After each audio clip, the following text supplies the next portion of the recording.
What's up, boxing fans? So, another fight, terrific fight, comes on November the 2nd, when the champion, Gennady Golovkin, defends his WBA and IBO titles against Curtis Stevens. Golovkin, he's undefeated, 27 victories, 24 of them by KO. He is a no-nonsense fighter with a tremendous power in both hands. He's super aggressive, chase and destroy type fighter, and he is a very fun to watch. Stevens has 25 victories, 18 of them by KO, and he has 3 losses. As a boxer, he's okay, but nothing really special. The majority of his opponents were people with negative or poor records. The only name of essence he fought was Andre Dirrell, who gave him a boxing lesson. He also lost to Jesse Brinkley, and another loss was to Marcos Primera by stoppage, which we can disregard because that stoppage was when he was in the beginning of his career, so we can forgive him that. Anyone can get stopped when it happens. Stevens has a good level of aggression, but he looks a little bit too flat-footed and a bit too stiff. He has a good power in his left hook, which he was able to deliver to those journeymen whom he managed to knock out. But he was a bit too slow to deliver his shots to those boxers who know how to fight and how to protect themselves, like Dirrell or Brinkley. Stevens, it's interesting, he started fighting in a light heavy division, but then he came down to 168 pounds, and now he fights in 160 pounds. I think he made a mistake. Even though he's a short guy, actually being short, you actually can use it to your advantage against tall guys if you know how. And so he should stay away 174 pounds, and where fighters are not much taller than a middleweight, but definitely they are less crafty and quite slower than middleweights, where he could have a better chance for success to become a champion. But now he suddenly finds himself matched with Golovkin. I think it is a mismatch. I guess it's okay for Stevens, he has nothing to lose. But it's a bad news for Golovkin. Even if Golovkin kills Stevens in the ring, he proves nothing by this fight. People will say, yeah, he won, so what? Who is Stevens? And they will be right. Because Stevens has no titles, no name, nothing, except a left hook, which he can deliver only to those opponents who are no more dangerous than punching bags. Honestly, I do not understand the logics of Golovkin's promoter matching him up with Stevens when there are so many targets around with titles, belts and money basking in the sun all over around. Whether Golovkin's promoters are so lazy, or maybe the HBO dictates them what to do, who knows. But this match with Stevens is a waste of time, I would say of so precious time for Golovkin.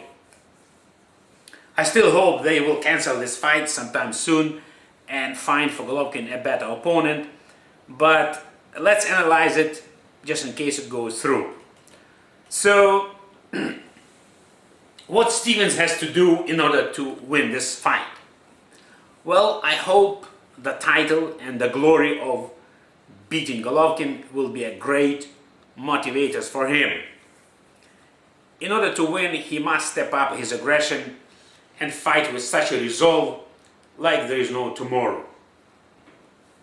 He needs to take advantage of his short, stocky stature and put lots of pressure on Golovkin, keep the distance short, and try to push Golovkin off his balance, so to make Golovkin less dangerous. Yeah. And he must throw a lot of punches in bunches in hope that some of them will have an effect on Golovkin, and maybe he will manage to land his left hook, if lucky. He needs to keep his hands up and chin low, in order to avoid Golovkin's lethal punches landing on him solid. But I should say that his arsenal and his skills are not of a kind which Golovkin has not seen. So we can give Stevens a chance of a puncher, which I'm afraid is super slim. Now Golovkin. So what Golovkin needs to do in order to win this fight? Well, he needs to fight the way he usually fights.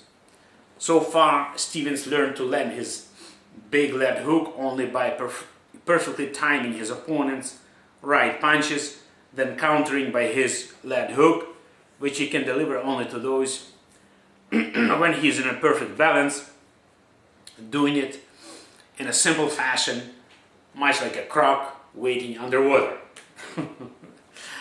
to bite your leg.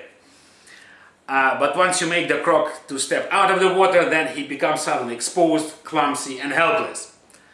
To do this, Golovkin needs to pump lots of his jabs into Stevens' face, play with him by throwing small right hands, and without committing much power into it, just to provoke Stevens to counter with his left hook, and then when Stevens is out of balance or throws his hook, or should you say when the croc is out of water, to punish him by countering with his own left hook or with a cross, countering with a cross. Golovkin can knock out Stevens, I think, in any round, or as soon as the croc is out of water. But being Golovkin, I would knock him out in the first round. Golovkin is a super nice guy, but he must stop being so humble. And then in the post-fight interview with Max Kellerman, Golovkin must state very explicitly that he does want to unify the division, and he must call out Quillin, Barker and Martinez in a very personalized and aggressive manner. If necessary, offend them by calling them names, cowards, whatever. So everybody in the audience would know exactly what he wants to do next. And then the fans all over the world would hear his statement. Yeah, like, look what David Haye, actually David Haye went on in his creativity to put decapitated heads of brothers Klitschko's on his shirt, and it looked ugly, right? But who can blame him? Can you blame him? No. He got the fight, and then he got everything whatever took to get Klitschko's in the ring, and it sells the tickets as well, right? So if Golovkin calls out those fat targets boldly with his post-fight interview, it will be more difficult for the HBO and his lethargic promoter to screw up his career by matching him up with mediocre fighters.